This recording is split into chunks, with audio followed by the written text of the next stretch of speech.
Hello all, and welcome to this session of the Creative Crossover. In this series, we're bringing some of the top leaders in the industry to debate some of the most pressing topics of our time, and specifically around the role of creativity in 2021.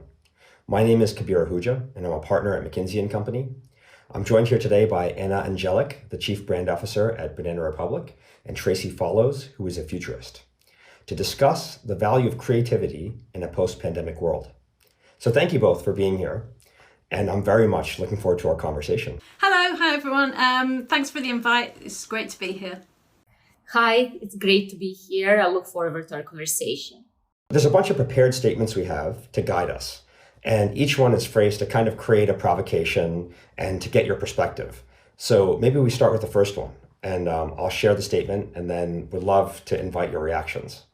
So the first statement is, creative marketing is always lagging one step behind technology. I don't think creative always lags technology. It can do, particularly when we've got lots and lots of change and lots of accelerated change in communications. It's very hard to keep up for anybody. But I think what the pandemic has really shown us is that actually, when you're in a real-time situation, when you might be in an emergency or a crisis, or when you have no choice whatsoever, actually creative marketing can really use technology in really innovative ways. And I think one of the great examples was what happened in retail. As retail shifted from physical to virtual, actually you saw what TikTok and Walmart did together. Live streaming with communications and really creative executions, and then you could buy the product in real time. So I think there's been a real step change actually through the pandemic, and actually I think now creative marketing and technology are very much in parallel and side by side. So I think that's been probably one good outcome of the pandemic. I have to add to that. I would like to take a step back and also ask, does it even matter? Because creative marketing can be very creative even without technology, and that's also something we've seen during the pandemic. The biggest innovations did not come from technology. For example, that's when first responders or nurses, they were wearing the photos of themselves. So patients could see their smiles behind the mask. So you don't need the technology for that. So I don't think that we should really link creative marketing to technology so religiously, because you end up with gimmicks. So I love this. You've got two different views. One of which says creative marketing and technology are in step, and that's creating a lot of value. The other one which says that link doesn't even really matter because they can operate really effectively. One question I have for you, and just to follow up a bit on the point around Walmart and TikTok, I think the conventional wisdom would say that the pandemic especially accelerated the use of technology in reaching consumers in nearly every place.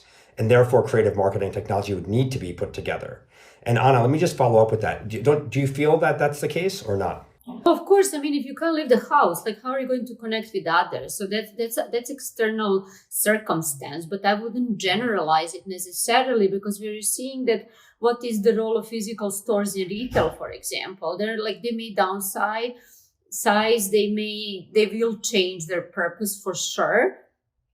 Are they completely going to go away? Probably not. I mean, they're just going to we're going to be forced to innovate what we use physical environments and physical contact for. But e-commerce obviously exploded, and then virtual reality exploded and just that transition, acceleration towards digital goods exploded because we were not able to be in physical contact. However, I do think that none of these innovations came out of nowhere. They just accelerated.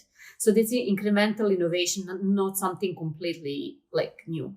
And Tracey, do you think these changes are here to stay? I think a lot of the changes are here to stay, not all of them. And I think we'll see that some of the changes that established themselves during this 18 months of COVID, some will evolve into something else. But one of the changes I think will be much more permanent is the whole idea of entering virtual worlds. So I think a lot of people were quite scared by that before the pandemic, and it was thought to be sort of geeky gamers who went onto these platforms and attended rock concerts in Fortnite or whatever. But actually, I think what we saw and what a lot of my own research found was that anybody of any age would enter these gaming worlds and these platforms in these virtual worlds and try and actually carry on an alternative life with an alternative identity, which is fascinating really, because the problem was everybody wanted to escape the awfulness of the 18 months that they were enduring in lockdowns or whatever. So they went to these new virtual spaces and places to investigate alternatives. And I really think that will stay. I mean, we've seen some of the stats from the likes of Roblox, Fortnite, etc., Sims, and even people going back to Second Life. So Second Life got a second wind, or maybe a third. So I think as like a reinvention of these things, it's often the case with technology. It comes around, it stutters a bit, you think it's a fad, but some other event or trend happens and then it comes back, and it comes back full force. And I think now we're into not a virtual first world obviously, but we are heading into a world where virtual immersive media is going to be so much more important, and people have really grabbed the opportunity now. And I think just to build on that, we're just seeing the first shoots of creative marketing really being a virtual presence, right? Like it's not in those virtual worlds, you're now seeing concerts and product launches and sponsorship similar to the way you see in the real world. Which sort of brings us to the second statement or question, because I guess even in those virtual worlds, one of the questions is, why am I seeing an ad in this virtual world? And it all goes down to authenticity. So the second statement that we have for you to react to is that brand authenticity is the only marketing currency that now matters. I don't have a reaction because the word authenticity has been so overused that I don't even know what it means anymore. So what do you mean by that yourself?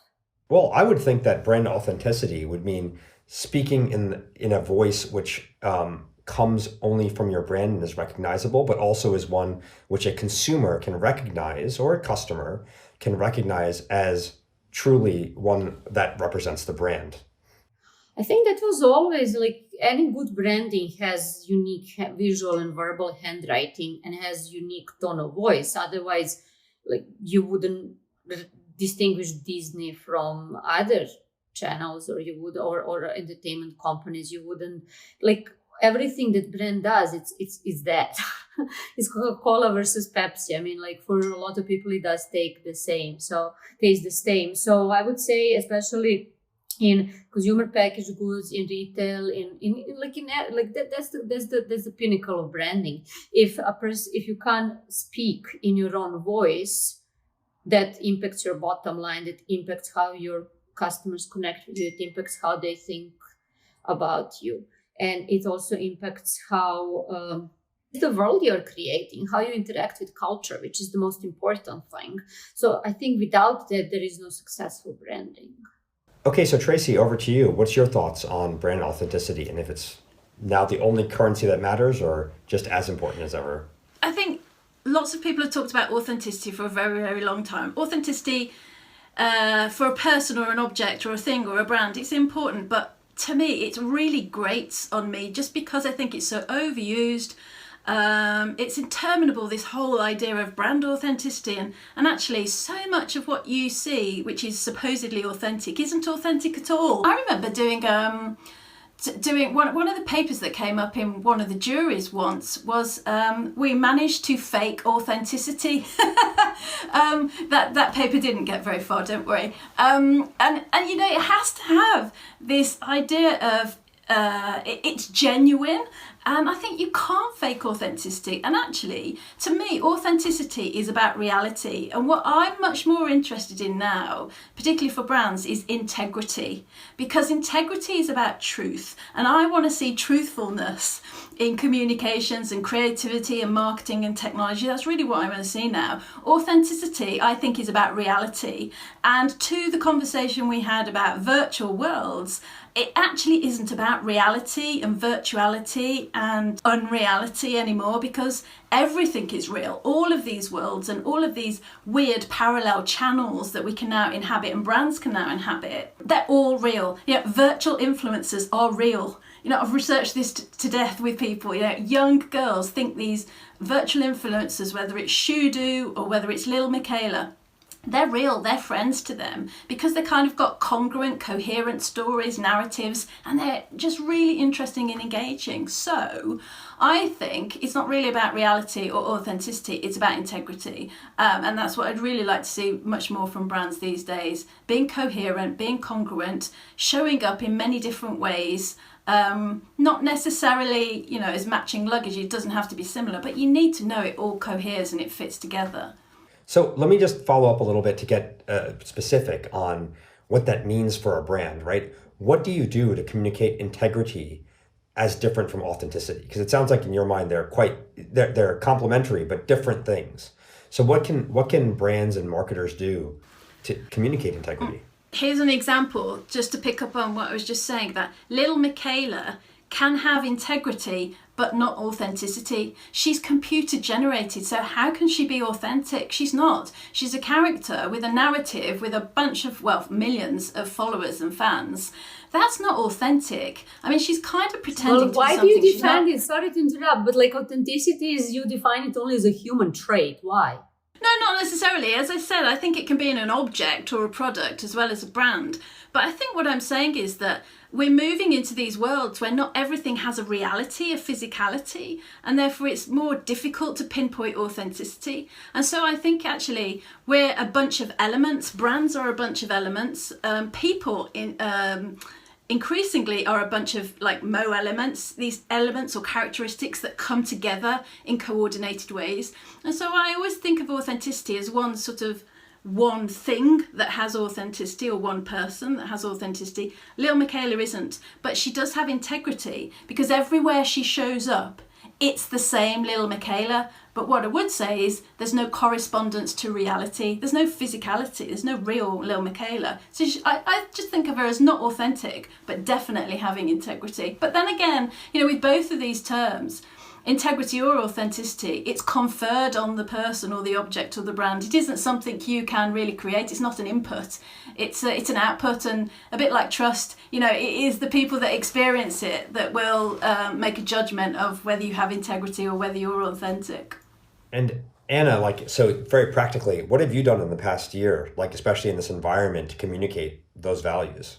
It's really simple, actually. Either you know who you are as a brand and what your role in the world is, or you don't. And that's what comes down to. And in terms of values, is either you have the values of X, Y, and Z, and you consistently deliver it through your words and actions and messages, or you don't know who you are, and then you just maybe chase trends, or you just do what everyone else is doing, or you just do things to be safe. So it's really not very different than what branding always really was. Virtual, real world, any of that. It comes back to consistently delivering values and being coherent in that. That makes a ton of sense. So let's go to statement number 3, which I think is a pretty interesting one. This one is: creativity is now also in the hands of consumers as they join the conversation. Great. I think yes, absolutely. Absolutely. It is, because as you've seen, we can go into territory of personalization, customization, but we can also go into territory of interpretation. And ever since consumers started dressing to express, or not dressing, just buying things. You're buying things to express your own status, your standing. And in the aspiration economy is not what you can buy, but which communities you belong to, what kind of curatorial angle you put on things.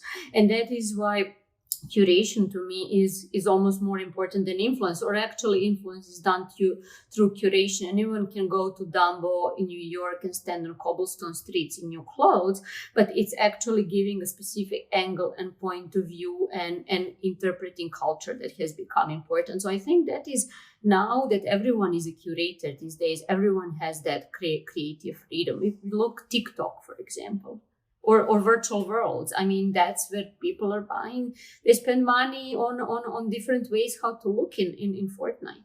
I think consumers do have obviously much greater creativity. I agree that they have a curatorial role to play. But I think what's happening is that the consumers who are now part of the audience when they're engaged in comms or in some sort of brand sort of interaction, they are having so much more say in the way the brand shows up, through the media. And so they are incredibly creative in that sense. And I think what you're seeing, particularly with the internet and the digitization of like everything, but including the channels and all of the content, is that the audience, you could call them the consumers, but the audience and the brand and its presence are becoming so much closer, to the point that obviously the audience is going to have some sort of creative effect on the brand. And perhaps one of the best examples of this is, I don't know if you've ever seen Code Miko, but the technician does this amazing sort of virtual persona, and she has real guests in the studio, but the audience that are sitting outside of that also have a say in how she turns up, what she's going to be wearing, how, what hairstyle she'll have. They change elements of her. They might augment or create different elements that can go onto the guests in the studio. I think that's really what's happening, and there's a really interesting piece in Hacker Noon a couple of years ago about the way in which, in the end, your brand will show up in your living room and you'll be the audience, and they will carry out some sort of message or communication or whatever that is so personalized to you, because you're there to help co-create it, really. So those are some long-term trends, but I think that's what's happening, and I think that's why we get groups of talent creators, especially Gen Z ones like Hype Life and Vibe Crew, getting together as a group and then kind of urging some sort of creative control on not all brands but some brands. I think it's really exciting. I just think it's completely rewriting the kinds of communication that we'll have. So much more intimate and so much more of a dialogue, really. Do you try to control it? I mean, this is for either of you. Like, one of the things that I would think of in terms of creative marketing, and you establish a brand, is your goal to do what? To create the ground rules, to just create a spark and let it run in whatever way possible? Like, what do you do to actually manage that, or do you not? You don't really control it, and you really can't control it, so you shouldn't control it. It's like you think a brand is providing a creative framework, because the more people want to riff off on it, the better it is for a brand in terms of culture and the business and just the cultural dialogue. When you look what Gucci has been doing with Dapper Dan, instead of saying cease and desist to Dapper Dan, that was taking the designs and interpreting them, they brought Dapper Dan into the brand, and the same with Gucci Goes, for example. And I think we're seeing more and more of that. So the more a brand actually stays close to the community and brings community in, that the better it is for everyone, for the consumers, because they feel they belong, they're part of a community, they have canvas for creativity, and for a brand because it's relevant. I quite like that feeling of like the brand is the creative framework, and then you let it, and then you almost like harvest the good parts right back into the core. But that's happening like regardless. You want it or not want it, it's happening. So better is to have that. It's that dialogue, because it really enriches culture, and your creative power is not only within your brand, it's within your market and within the culture and society. Do you see that different between either geographies or age groups, or do you find it's now a universal thing that consumers are creators as well? I think it's a generational thing, and it starts with Generation Z, partly because they've grown up in the social digital environment, but not just that. Generationally, if you track the generations, this is the generation that are due to be the creators. I mean, they just are.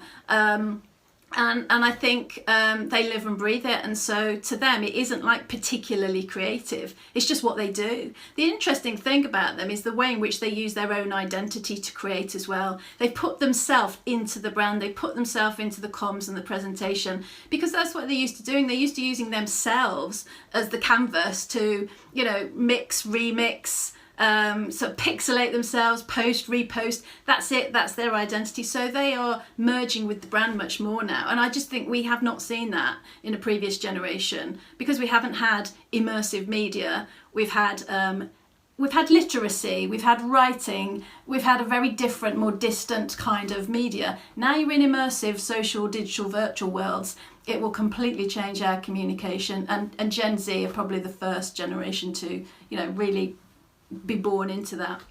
Don't know. I think millennials have done that. Gen X has done that. The punks, like the ripping off the clothes, the changing how they look and how do you use. I think that was always been the case of people interpreting how they interact with brands. Don't you think? Yes, I do think they've always taken the media. I mean, I tend to think that most generations are so heavily influenced by the predominant media. Like for me, Gen X, it was TV and MTV. For millennials, it's been social media. For Gen Z, this whole notion of virtuality and just the snippets of communication, the way in which they it's like a patchwork quilt of media, and they can pin it all together, but there's always themselves in the middle of it. They don't see themselves. They see themselves the way they want other people to see them. It's like when you take a selfie in front of a mirror, it's not just your representation to the world, which would have been the case if you were in a TV media. It's actually the way in which you would like to be seen by the audience that's watching you. It's much more interesting and nuanced and complex, I think. But I mean, as I say, it's the world they've been born into. They to them, it's second nature. Let's focus on that. The next statement is kind of an interesting one in the light of that, which is creativity should focus on empathy to drive business growth. I think Anna and I agree that empathy is incredibly important and it does drive businesses and business growth. But I wonder what kind of empathy and where, because you could find huge empathy through a TV ad. John Lewis ads always used to make people cry, or at least feel emotional. You Brits, you have a soft spot for John Lewis.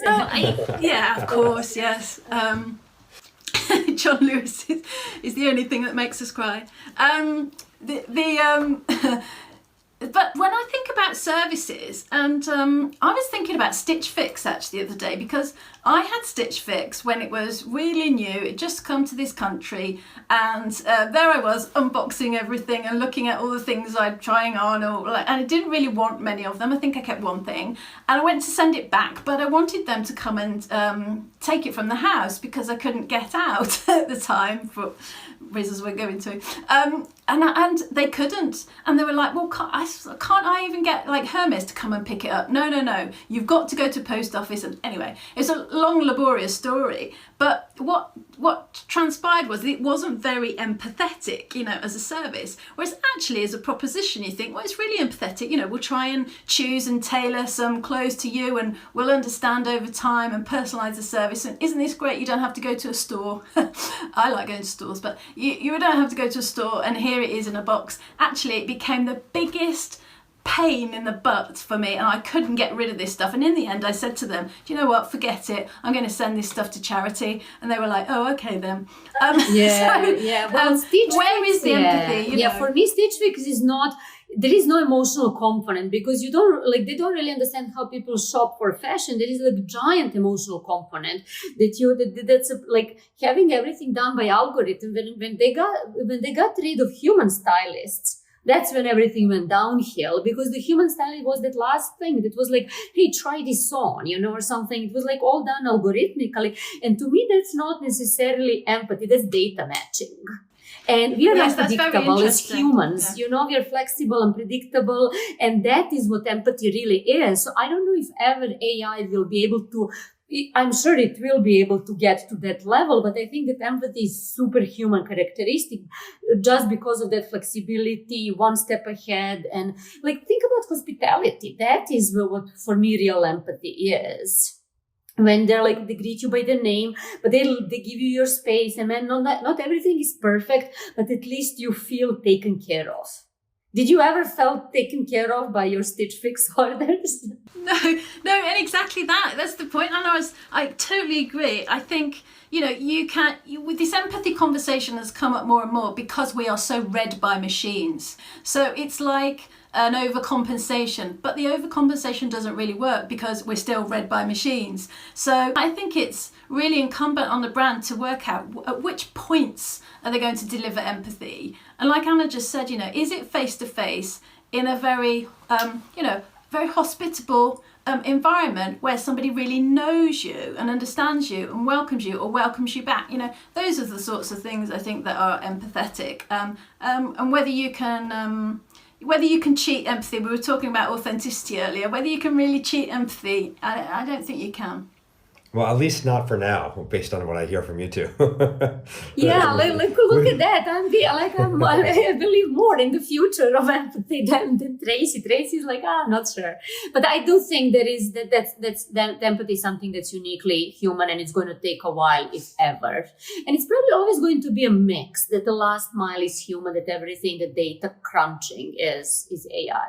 Very cool. So one last statement for us to just debate a little bit, which is, the next normal, is forcing creatives to adapt to consumers in real time. I've presented before at Cannes that we are in the post-normal. We're in a post-normal world, which is an interregnum between an old system of hierarchy and organisation and planning and managing, and a new system which is yet to fully emerge, which is highly networked, interconnected, very flat, inclusive, all of that. And I think that the creatives that can move into that new world quicker than most are going to be more successful. And what I like about it is that it's a distributed creativity. It isn't so much about planning and managing, because we can't now. We're in a complex, contradictory, chaotic world, which is they are the characteristics of post-normal, and that's what we're in. And so you can't really manage and plan. You can be creative, of course you can, but you do it in a way that's very much about sensing and navigating rather than managing. And I think that potentially is so exciting. And it must be, I imagine, for creatives or a creative team. I say team, that's quite old-fashioned to say anyway now, isn't it? But earlier when we were talking about how brand shows up in so many different places, and consumers have a way of inserting themselves and co-creating it. This is what a distributed world of creativity looks like. And so I think creatives have no choice but to sort of, respond to that in real time. And if you've got a very, very strong brand, you should be more successful at that. I like 100%. It's the faster you can move and less reactionary, less reactive and more proactive. And that is, I think, that agile management and just being very close to your customers and recognizing things happening in the real time rather than waiting for some far away scenario is just having that agile and nimble organization. Because look, like what COVID did to a majority of brands is that it caught them unprepared. That was at the end of it. They were not prepared for strategic planning never ever included a scenario of a global pandemic. That was never part. And that, I think, after this year, it's going to be probably shorter time horizons in planning, be more both responsive but also proactive in scenario planning rather than reactive. You'd hope as well that people were starting to work up alternatives as well. So, because that's one of the things about foresight and about anticipatory studies. And as you say, being proactive, it's thinking about lots of different possible alternatives. Scenario planning, exactly, rather than projections that are very linear, if this, then that. It's scenario, it's more like algorithmical, more like finding different, exactly as you said, different ways of dealing with the same situation. And then, we'll see. And then the thing about that is you're not trying to be right, you're just trying not to be wrong. So at least you are prepared and you know what kind of resources you want and you know what your plan would be if you need to put it into place. It takes more talent and more skills at a different end of the process probably. But I think that's what people, as we both said, I think that's what people have come to understand now. I really like this view of real time being not just real time in the moment, but real time before and scenario planning during, and then real time after. It's a very deep thought. But I think that brings us to our time. Thank you for watching this session of the Creative Crossover in partnership with McKinsey Company. Anna and Tracey, it's been a pleasure to have this chat today, and thank you for joining us. You can check out the other episodes in the series, as well as all the other great content for you across Cannes Lions Live. Thank you for tuning in. Thanks for a great conversation. Can't wait to check out everything else that you have lined up. Bye. Thank you very much for having us.